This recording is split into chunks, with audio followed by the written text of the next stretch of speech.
Merci, Pasteur Michel. C'était essentiel. Essentiel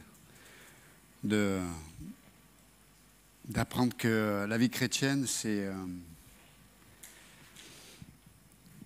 d'apprendre à laisser la main de Dieu briser la volonté humaine, afin de dépendre de la volonté qui vient de Dieu.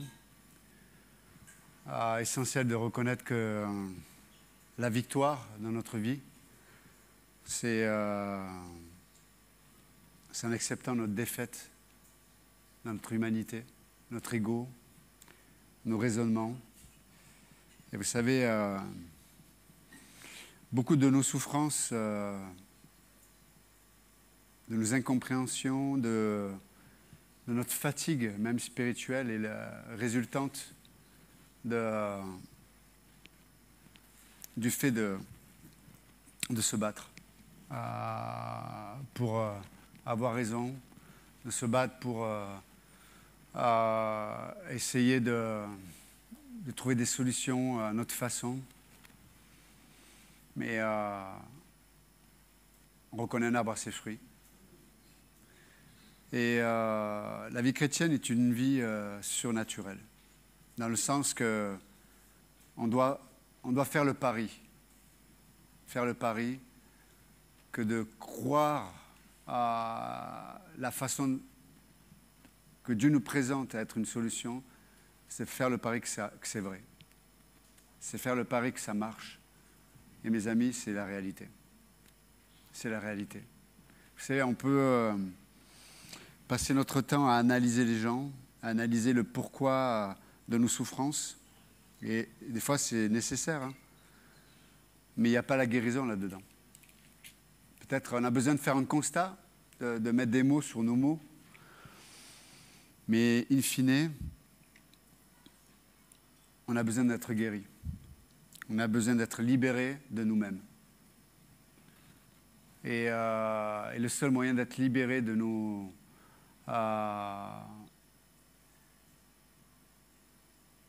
de toutes ces maladies qui nous empoisonnent au quotidien, c'est de faire le pari. Si Jean 12, si la graine tombe en terre et ne meurt, elle demeure seule. Mais si la graine tombe en terre et elle meurt, comme nous sommes morts en Jésus-Christ, faisons le pari que Dieu a la puissance d'amener la vie de résurrection. Il peut amener la vie de résurrection dans ce que l'on vit. Il peut amener la vie de résurrection sur notre passé, peut-être toutes les choses qu'on a subies, qu'on nous a fait peut-être subir. On a besoin de vie de résurrection. D'accord ? Les constats, c'est important, mais si on n'applique pas la solution de Dieu, on va être des commentateurs des constats et de nos maladies. On n'est pas là pour ça, mes amis. On est là pour que Dieu soit glorifié, que Dieu amène et révèle la puissance de la vie de résurrection. C'est la vie chrétienne, une vie surnaturelle. Non, merci, Pasteur Michel, vraiment. Et tout se trouve en Christ. Et c'est important parce que, je finis avec ça, vous savez, qu'est-ce que nous recherchons réellement ? Qu'est-ce que je recherche réellement ? La promotion, d'être reconnu, d'être reconnu dans victime, des fois, d'être reconnu à ma juste valeur. Qu'est-ce qu'on cherche en fait ? Et tous ces héros de la foi, malgré leur humanité et leurs échecs, parce que vous vous souvenez, on avait fait un jour un culte, sur nos Bibles, il y a marqué les héros de la foi. Quand tu regardes leur vie, c'est les héros de la foi. En fait, c'est nous, en fait. La Bible parle d'eux parce qu'on peut s'identifier. Si la Bible nous parlait seulement des super-héros, moi, je ne m'identifie pas. Enfin, j'ai arrêté. J'ai arrêté de m'identifier à Superman, à Spider-Man, à Pac-Man, parce que lui, il mange beaucoup, lui, Pac-Man. Mais non, moi, je m'identifie à ces hommes et ces femmes qui, comme vous et moi, on a nos combats, nos luttes, on a la réalité, en vérité. Mais ils ont compris une chose, c'est qu'à un moment donné, ils sont arrivés à ce questionnement. Pourquoi je vis, en fait? Parce que si je recherche Christ, je ne vais pas trouver des moyens de fuite. Je ne vais pas trouver des moyens de vivre à travers des boucs émissaires. Si je cherche Christ, je vais expérimenter la vie de résurrection. Dans mon couple, dans mon travail, dans ma vie intérieure, dans une vision sur l'existence. Pourquoi j'en vis, en fait? Proverbe chapitre 12.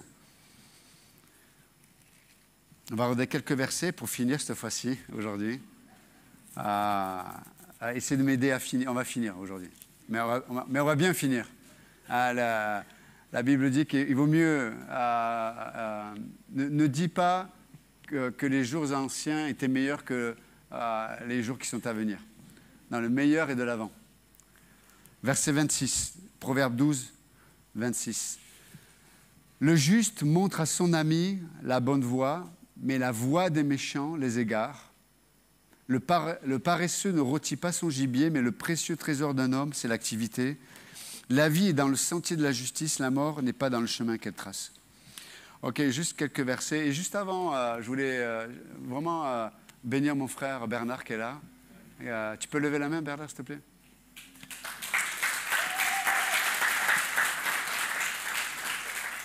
Un homme de foi, vous savez, vous connaissez son histoire. Il y a quelques semaines, il a fait juste une petite intervention pour la cataracte.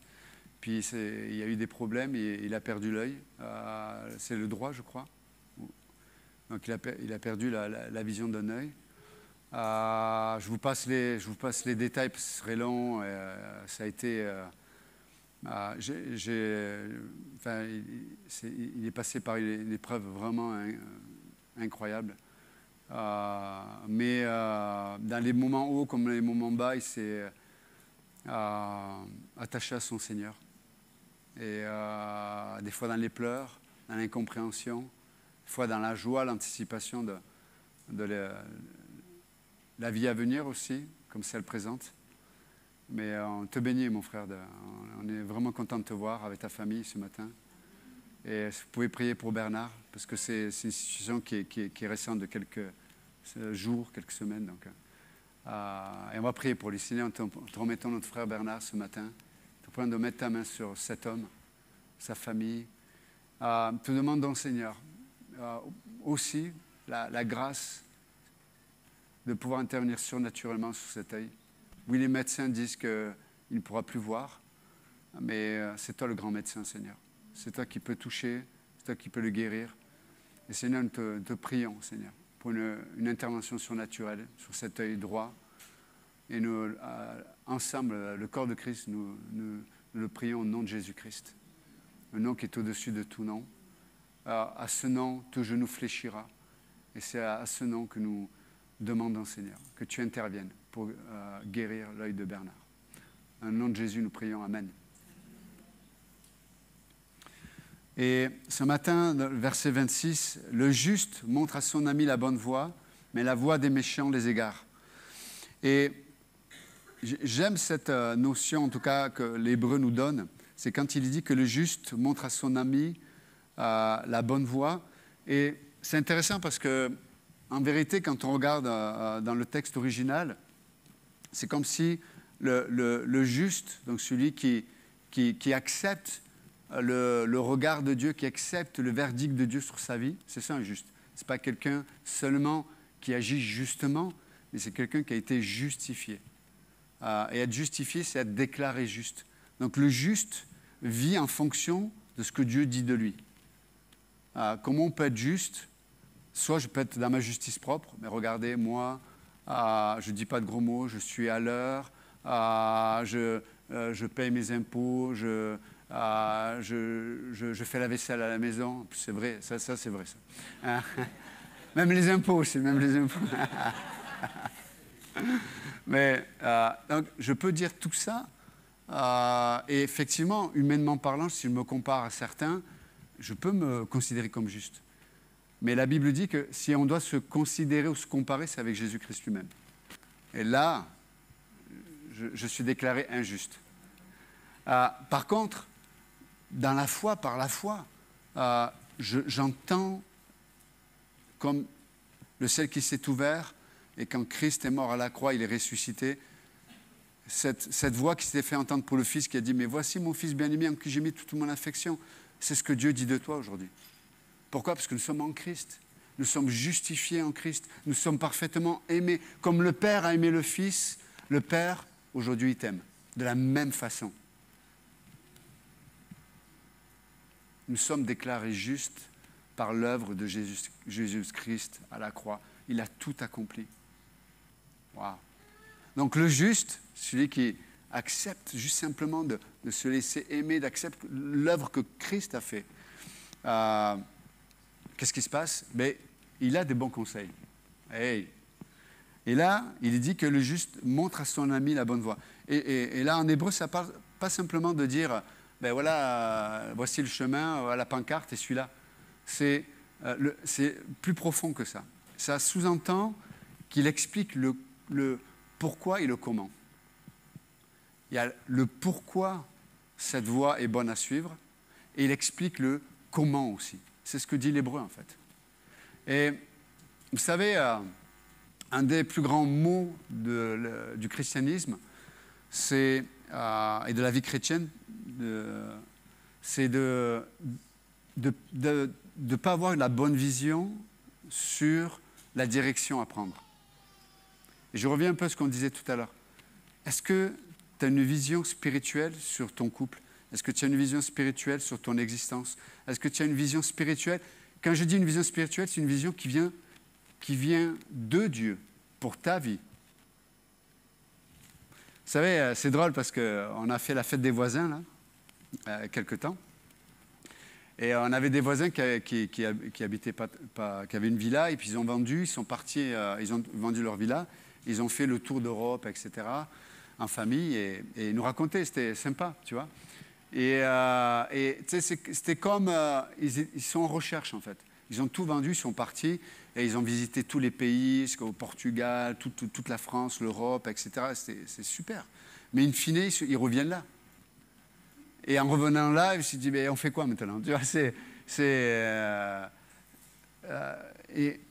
bien sûr qu'ils ont idéalisé quelque chose et ils ont vécu de bons moments. Mais là, ils se retrouvent avec la réalité qui les a rattrapés. Et combien de chrétiens, des fois, on n'accepte pas le présent que Dieu nous propose, on n'accepte pas les projets de Dieu sur nos vies et on idéalise des choses. Si je pouvais, tu sais, le psalmiste, on l'entend souvent, mais si je pouvais faire ceci, si je pouvais faire cela, si j'étais dans une autre circonstance, si j'étais dans un autre pays, si j'étais si j'avais pas le travail que j'ai, si j'avais pas, non, la femme ou le mari, non, je ne dis pas ça, mais si, et on se projette dans une réalité qu'en fait Dieu ne nous propose pas. On doit apprendre à vivre avec ce que Dieu nous propose, les amis.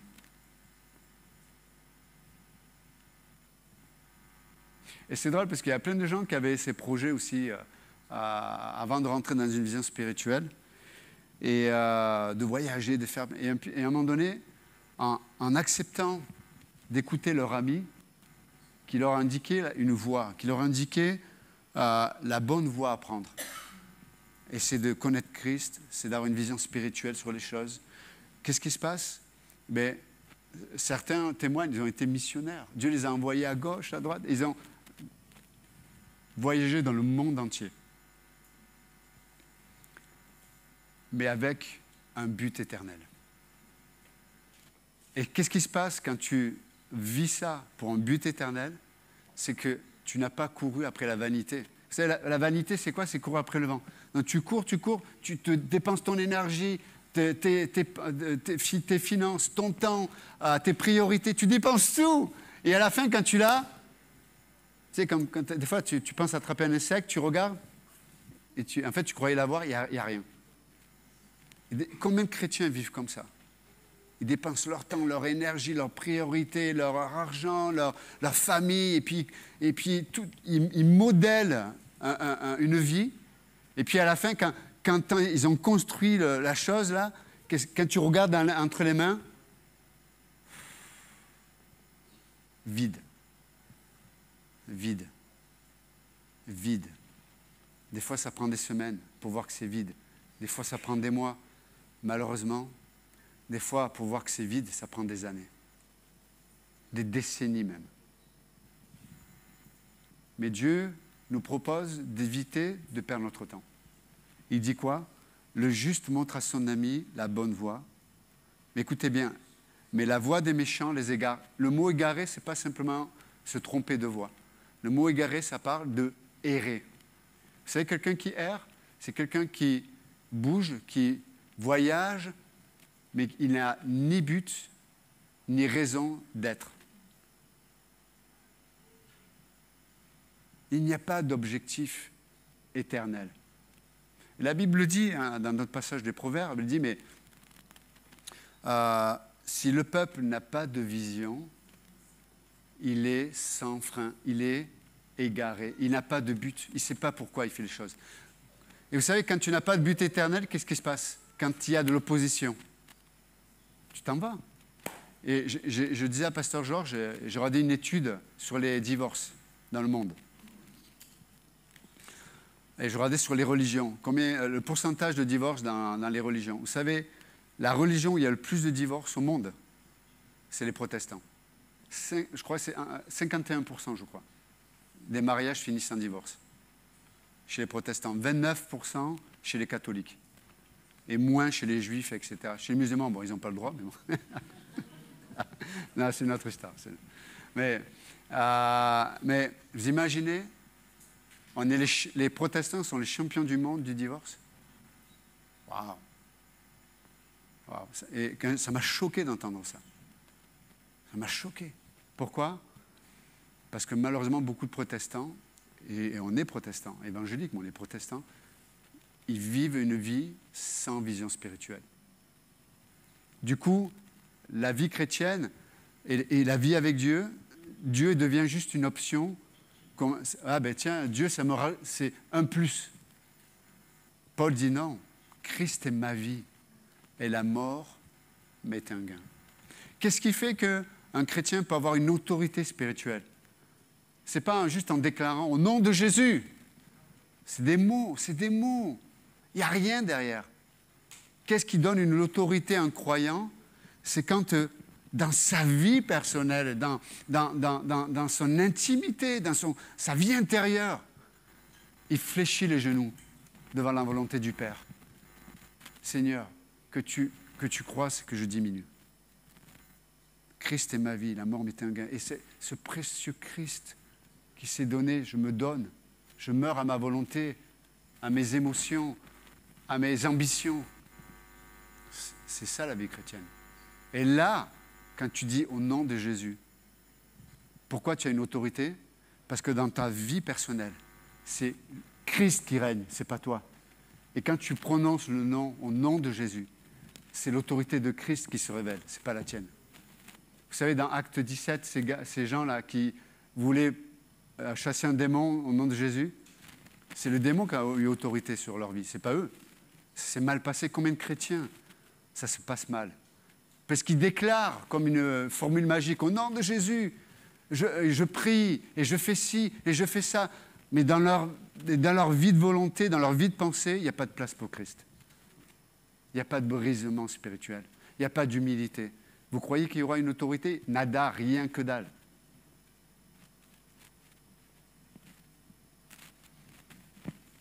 Le juste montre à son ami la bonne voie, mais la voie des méchants. Attention à la voix des sirènes. Alors, elles chantent bien, c'est joli. Hein. C'est beau à voir. Mais tu vas finir égaré. Tu n'auras plus de vie, tu n'auras plus de vision spirituelle. Et je reviens un peu à l'histoire des divorces. Pourquoi? Parce qu'à un moment donné, ça me fatigue de ne pas pouvoir vivre une vie où je m'épanouis, moi. C'est dur ce que je dis ce matin, mais c'est la réalité.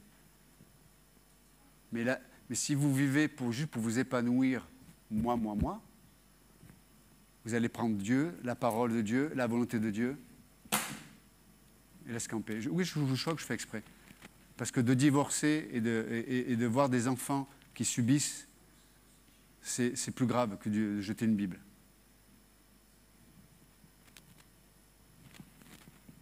Et entre parenthèses, si je peux me permettre, vraiment, comme un ami montre la bonne voie, si vous voulez vous marier, soyez sûr que vous bâtissez sur les bonnes fondations.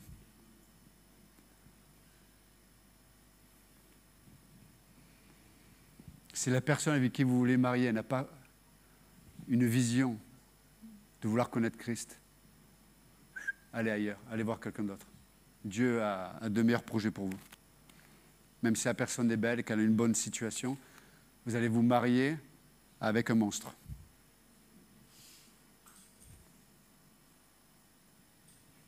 Même si elle est chrétien évangélique de la grâce. C'est 27. Le paresseux ne rôtit pas son gibier, mais le précieux trésor d'un homme, c'est l'activité. C'est incroyable. Là, simplement, l'idée, pour la faire courte, c'est que là, la personne a pris le temps de préparer ses armes, des flèches, une épée. Elle a pris le temps de planifier la chasse. Donc elle va chasser, elle va passer son temps, son énergie, elle va tuer un animal. Et puis elle revient et elle n'en fait rien. Et ça nous parle du principe de beaucoup de gens, de chrétiens, commencent une chose, mais ne voient pas la valeur de la chose qu'ils ont commencé. Et là, il est parlé de paresse, un esprit de dénigrer la valeur de ce que Dieu te confie. Vous savez que Dieu nous confie des choses. Dieu nous confie des dons spirituels. Dieu nous confie des talents. Et puis on est là, et on fonctionne avec, mais on ne rôtit pas. Qu'est-ce qu'il est dit là? Le paresseux ne rôtit pas son gibier. On n'en fait rien en fait. On n'en fait rien. Dieu te confie des enfants, mais tu en fais quoi? On n'en fait rien. On les a eus, et on n'a pas de projet, on ne pense pas en avance, on ne donne pas une direction aux choses. On n'en fait rien, on ne voit pas la valeur que Dieu met. Dieu te confie des talents, comme je dis, des dons spirituels. Qu'est-ce que tu en fais? Qu'est-ce que tu en fais? Donc tu as fait le... Des fois les gens, donc on a pris des décisions, on a commencé à faire quelque chose, on a commencé à construire quelque chose, et puis le moment où tu vas en bénéficier, tu arrêtes.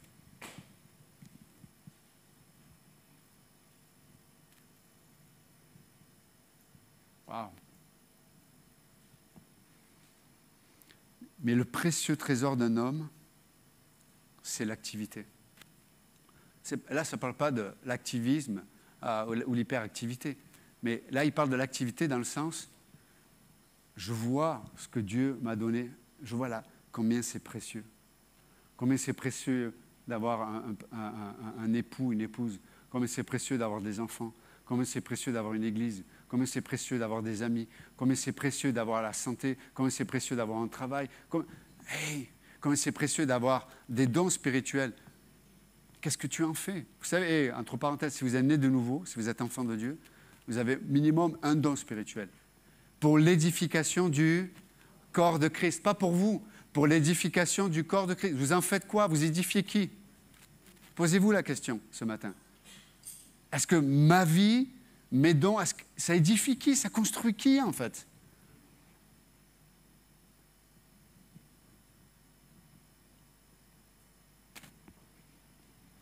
Ne soyons pas comme le paresseux. Il a eu quelque chose, mais il n'en fait rien. Il ne rôtit pas, il ne prépare pas, il ne finalise pas. Allez jusqu'au bout, mes amis. Vous entendez? Allez jusqu'au bout. Là, on travaille avec la louange.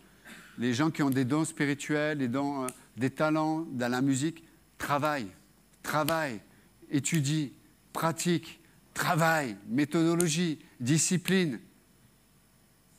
Pareil dans l'éducation. L'éducation, c'est pas... non, je travaille, je me renseigne, j'essaie d'apprendre. Soyons des appreneurs, mes amis. Je veux apprendre. Je ne sais pas, je ne sais pas être papa. Je veux apprendre de Dieu. Je ne sais pas aimer. Vous savez, vous aimez? Je veux apprendre. Je veux rôtir. Cuire le rôti, là. Je sais que c'est midi, là. Hein? On veut aller jusqu'au bout. On va aller jusqu'au bout. Et quand tu rôtis quand il est rôti, le rôti, là, quand il est cuit, là, toutes les bactéries, tout ce qui pourrait être à l'intérieur, qui pourrait te faire du mal, vont être éliminés. Mais quand tu fais à moitié les choses, tu vas te nourrir de cette chose, elle va te faire du mal. Il y a des bactéries dedans. Parce que tu ne l'as pas amené jusqu'au bout. Et pour finir, parce que j'ai dit que je finissais, je vous lâche, et on a fermé les portes à clé. Et pour finir, le dernier verset, la vie est dans le sentier de la justice, la mort n'est pas dans le chemin qu'elle trace. Alors il y a beaucoup de débats sur ce verset, il est assez complexe à traduire, mais moi, pour la faire courte, c'est une traduction, en tout cas par rapport à l'hébreu, c'est « la mort se ferait un chemin ». Et c'est intéressant, « la mort se ferait un chemin ». La vie est dans le sentier de la justice, c'est-à-dire que la vie, elle est dans le chemin que Dieu a tracé, c'est pas toi. Là, la mort, littéralement, le mot frayer, c'est que c'est toi qui c'est foulé aux pieds. C'est toi qui, en prenant des directions, c'est toi qui crée ton propre chemin. Et la Bible dit que les mauvaises habitudes, les mauvaises décisions, les mauvaises relations, c'est comme si tu foulais un endroit qui n'est pas tracé par Dieu. Et la finalité, c'est quoi? C'est la mort. La vie, c'est un chemin que Dieu a planifié. La mort, c'est tes propres pieds qui fabriquent le chemin et la finalité, c'est la mort. Vous imaginez? On a le pouvoir, avec nos décisions, soit de rentrer sur un endroit où Dieu nous planifie la vie, mais on a le même pouvoir avec nos pieds, de fabriquer une voie où on va rencontrer la mort. Wow. C'est pas le plan de Dieu. Le plan de Dieu, c'est que tu vives. Vis. Vis. Vis. Dieu veut qu'on vive dans nos pensées. Dieu veut qu'on vive dans nos émotions. Dieu veut qu'on vive dans notre corps, apprendre à se reposer. Dieu veut qu'on vive d'avoir une vision spirituelle. Dieu veut qu'on vive. C'est pas glorieux, ça? Ne prends pas un sentier que tes pieds vont fabriquer. Parce que l'issue, c'est la mort. L'issue, c'est la mort. OK, on a fini. Proverbe 12. Seigneur, merci encore ce matin pour ta parole. J'espère que c'était édifiant ce matin, que ta parole puisse révéler qui tu es, qu'elle puisse toucher nos cœurs, nos vies. Merci pour ta sagesse, Seigneur, parce qu'elle est là pour nous ramener vers toi, nous faire dépendre de toi, révéler à nos cœurs la réalité de qui tu es. Non, merci Jésus de bénir le corps de Christ ici. Nous te prions spécialement pour cette semaine d'évangélisation. Qu'on puisse se réjouir d'être ensemble, se réunir, peut-être certains, on va juste venir d'être là, de communier les uns avec les autres, mais te prions pour une récolte ce matin, cette semaine. Des saluts, Seigneur. Il y a des hommes et des femmes, alors où on parle ce matin, qui peut-être sont dans le désespoir, sont en train de crier dans leur cœur au secours. Dieu, je ne te connais pas, mais révèle-toi si tu existes. Et Seigneur, tu nous as fait, nous, comme ton corps, pour te rendre visible à ce monde qui se perd. Donc merci encore, Seigneur. Sois élevé, glorifié. Dans le nom de Jésus. Amen. Que Dieu vous bénisse. Merci.